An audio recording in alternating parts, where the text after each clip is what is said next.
Okay, so now let's start the part that we're all waiting for, which is the practical interview examples. The first thing you need to do before you go for an interview is to have your biodata ready. So carry that along with you. A lot of people even carry their certificates, maybe copies of the certificates might be okay, a couple of photographs, because sometimes when you go there, you might need to fill a form of that company itself. So make sure that you carry either Xeroxes of your certificates, but definitely carry quite a few photographs of yours. I also suggest a couple of things, especially because we're talking about persons with disability. If you're a person with vision impairment, you might have to tell in advance that if there are any forms to be filled, please let me know, because then you might need to have somebody fill that form for you. So you can either request them to do it, or you can say then I can get some escort who can, who is sighted and who can write the form for me. So that is point number one. The second thing is anybody who is either visually impaired, hearing impaired, or perhaps with a major physical disability, where there can be questions, how would you use your hand? You have cerebral palsy, if there are any questions like that, I suggest that before you go for the interview, make a frequently asked questions about yourself, FAQ in short. So have your name and FAQ written against that, And what will the FAQ contain? The typical questions that people have regarding your disability. So what you're doing is you're just demystifying it. People don't understand what your disability is, and they may not ask you questions. And if they don't understand how you can do the work, very likely they might later say that, they may not tell you, but they might think, oh, how would he do this or how would she do that? So maybe let's avoid asking the question and let's not take a decision in the positive direction. So what might your FAQ contain?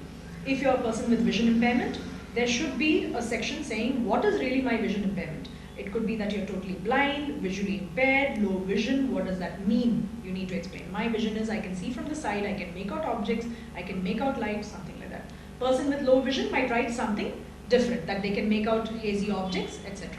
So you write that. That would be section, just says about my vision, and then write a small paragraph under that. Then you have another section which says about my mobility. So I can travel everywhere, I can do this, I use my cane, I don't use a cane. That kind of details. 3 lines, not much, just 2-3 lines. Then how do you work on the computer? That would describe 2-3 lines about the screen reader. Maybe you have an extra attachment on JAWS later, if that is the screen reader you use. Another very important one should be on how you read and write. So if you are a low vision person and you're using large font to read, and when you're writing you use a big felt pen or whatever, then mention that. If you're a person who's blind and you're using Braille, mention that. If you use the Walkman or some note taker, mention that. Okay? And another section a small section would be how do you identify people, etc. So that could be because of their voices, because of the perfume they use. There can be multiple inputs by which you make out how you identify people. So that would be about vision impairment. A person who is hearing impaired, who would obviously not be seeing this video, but if somebody else is watching this and is doing the interpretation for them, the hearing impaired person should mention that, I communicate using sign language, I can lip read, I can do things this way, you can talk to me via the computer or write, on a piece of paper, I can use email, I can use SMS and chat, something like that. So that's what can be done. Person with extreme physical disability can mention how they are able to get their work done. Well, my typing speed is this much, though I have this kind of disability or whatever, I need the keyboard at certain height, then I can do my work well.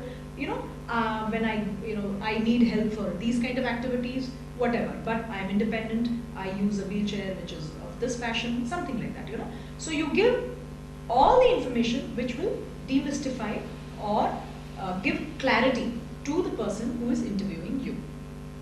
Okay, so this was only about what you're going to carry and take for the interview.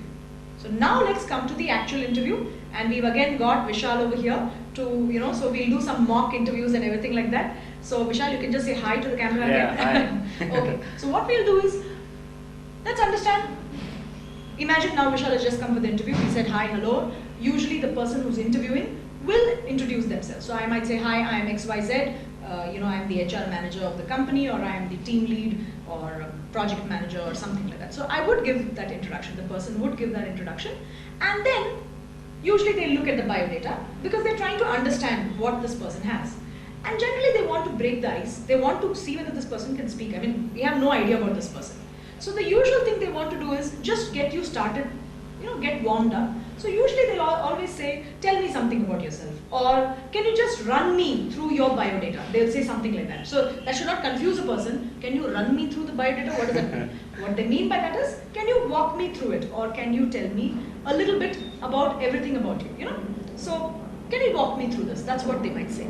Okay? So let's try this on Vishal and see what he comes up with. And then we will analyze. Is this good? Is it not good? Etc. Yeah. So Vishal, tell me something about yourself.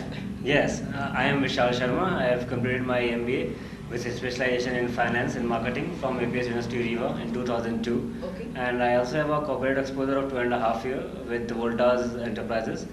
They are the distributors of Voltas batteries in UP. And my father is working with JK Cements and my mother is a housewife. Now, let's understand what Vishal said and did he, do a good job. The good thing was, he was himself. So first and foremost, what I like about what he has done is, he was himself. He was not trying to be, trying to act any different than he normally is. I've seen him talking to me, otherwise he was talking the same way now. Okay, so he was himself, point number one. Second point was that whatever came to his mind, what he felt comfortable with, he mentioned, and he was not too long, not too short, he was brief. Okay, so the good thing is he mentioned his name, he mentioned a little bit about his education. The good thing I saw was that he mentioned about his work exposure. Okay, that was good. We'll come back to that. And he mentioned little bit about his family background. Now this is very good because we get an idea about Vishal a little bit more. That, something about his family. And we're also seeing his logical nature. See how nicely he didn't start saying, I'm doing my education, oh, by the way, my work, no, actually my father. It's logically arranged. First about him, then education, work. So there's a nice flow to it. So that was very nice. Okay. So he mentioned all these aspects. But first I would like to ask, why are we mentioning these things? Why is this interviewer asking you these questions? Or tell me about yourself. Yes. Do you think they only want to know about your education and work? No, actually they want to first calm you. Correct, very true. But in a way, you are getting a chance to show yourself to your potential. Yes, Don't you agree? Yes. Right? Now, what did we discuss earlier when we were in the earlier modules? We said we want to understand your education, your skills, your attitude and aptitude. All these are the kind of things. And whether you fit the company atmosphere, isn't it? Company environment. Now, you want to do best to your potential. Is Vishal only a guy who does education and work? There is more to Vishal. We explained about his family, but why are we not telling something about his personal side? Yes. Because that gives a well-rounded impression about this person. I'll tell you, it's happened so often. I'm just sitting and looking at the person's resume, and they'll tell me something like, I like cricket. Okay, that's nice, no problem. But they'll tell me something very interesting, and you're like, wow, this is an interesting person. And when a person is interesting, or if that person has done has some hobbies, we feel, okay, this person is not only a one-dimensional person. Correct or not? Because when you're in a team, when you're talking to people, right? If you're very, you've never had hobbies, you don't have a social life, you might sit only with yourself, isn't it? Yes. You will never interact with anybody, etc. When you've played sports, when you've taken part in competitions, whatever, right? So now, I'm sure you have some good hobbies. What hobbies do you have? My hobbies is to listening songs and to solving the time schedule. Okay, so he likes that Sudoku you said. Yeah, Sudoku, sorry. So now that's very interesting because that means it tells me a little bit about his mind. So that's interesting. Oh, not bad. This fellow likes to solve, and he likes music. Okay, that's good. Did you take part in any workshops or dramas or, like anything else you've done, extracurricular activities? No, I never get such a chance to do such type of activities. But then in your MBA, did you take part in those? Usually MBA competitions will be there. Yeah, in MBA we have to take part in the different types of presentation was there. Correct. And so as the presentation is for me is a regular activities because you have to do it constantly. Yes, constantly. Okay, so good. So at least if he mentions his hobbies a little bit, we get a little bit more idea about you, isn't it? That is point number one. Second thing is, we know, you have, the good thing about you is you have analyzed your strengths and improvement areas a long time back, right? We've seen that in the previous segment, that this person has really tried to understand himself better. Now, when you mention a couple of those things in the interview, or perhaps your goal or something like that, then it tells me, my God, this fellow wants the job badly. Badly, not in a unconfident way or please, de baba, we're not talking like that. It's like he is motivated to work, he has the right attitude, he wants the job badly. Correct or not? So, what it is important, it's up to you. I'm not saying that you should mention A, B, C, D in this order. What you need to do is to make sure that you give a well-rounded impression of you. So if you feel that well-rounded impression should include hobbies, then do that. Yes. If you feel that, you know what, I have a strong goal, so then I should mention that. I hope everybody, when you're listening to this, it makes sense to you that you have to reach your potential in the interview. Don't try to be anybody else. Maybe there's somebody who has 10 years experience. You cannot be that person immediately. But what you can be is the best that you are. So you want to show yourself in a positive light. You can't try to act like somebody else, but you can definitely mention your hobbies, your 1 or 2 strengths, or whatever, and your goal, something like that. It's up to you. I leave it to you, and I leave it to anybody listening to this video. But the idea is to give as much information about yourself so that the interviewer has a really good idea about this person, about their motivation, about their attitude, etc. Yes. Right? And at the same time, let me ask you this. If I were to ask, if you were giving all this information and you took like 5 minutes of mine, would that be correct? No.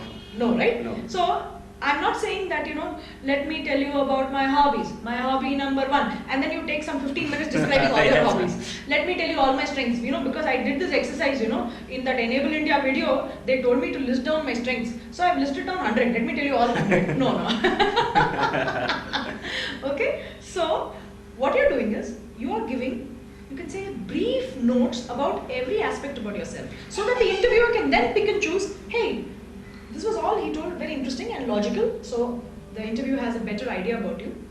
Then they can pick and choose. Maybe they want to know more about your project or your work experience, isn't it? So then they might ask more on that. So you're giving them like a menu. Hey, yes, see, I've told you a little bit about my work, about my hobby, this, which do you want to know more about? Something like that.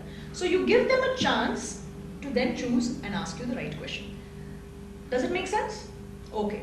So now that he's told so many things about himself, obviously I can pick and choose and ask more questions. Why does the interviewer do that? Obviously to know more about the person. But more importantly, very often people don't write, I won't say they don't write the truth, but they don't necessarily know even sometimes what is written in their resume properly. So you would have written some work experience, maybe you've forgotten about it, or you did a project and you didn't do it properly maybe. That will come across in the interview. So we ask another follow-up questions just to know, did you copy-paste this from somebody else's resume and you don't have any idea? Yes. Or when you mentioned your hobbies, were they really your hobbies? And that's correct, right? Why should you tell anybody else's hobbies? If you don't have a hobby, that's fine.